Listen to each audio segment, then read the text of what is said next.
অ্যাক্সিডেন্টের দিন আমি আর আলবি আমরা দুজনে মিলে অনেক টিকিট খুঁজেছিলাম। নেপালের প্রত্যেকটা এয়ারপোর্টে গিয়ে, গিয়ে কোথাও কোনো টিকিট খুঁজে পাইনি। অবশ্য আলবি আমার সাথে থাকতে বেশ ভালোবাসে, পছন্দ করে। তারপর আমি আলবিকে অনেক বুঝিয়েছি। দেখেন আমি মানলাম ইকরা অনেক দুঃখ পেয়েছে, অনেক কষ্ট পেয়েছে, অনেক জ্বালা সহ্য করেছে আমার জন্য। হ্যাঁ, আমি সব মেনে নিলাম, সব কথা মেনে নিলাম।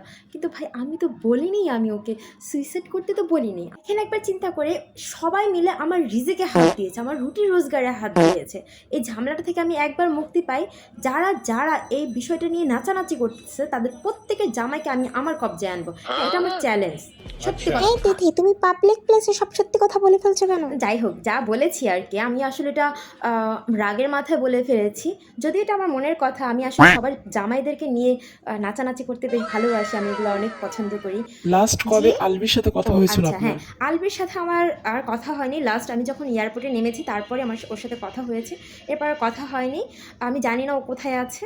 আর জেনে থাকলে সেটা বলবো না, কারণ এটা আমার পার্সোনাল ব্যাপার। এটা মারা যাওয়ার পরে আমার আগের বিয়ের কথা আসছে। হ্যাঁ, আমি ম্যারিড, আমি ২ বাচ্চা মাকে বাবাকে বিয়ে করেছিলাম। তো ওইখানে ওই মহিলাটার সংসার ভেঙে আমি এই লোকটাকে বিয়ে করেছিলাম, তাদের বাচ্চা লালন পালন করেছি।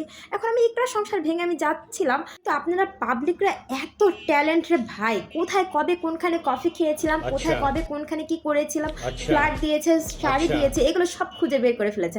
মানে আমাদের প্রাইভেসি বলতে কিছুই আর রইলো না।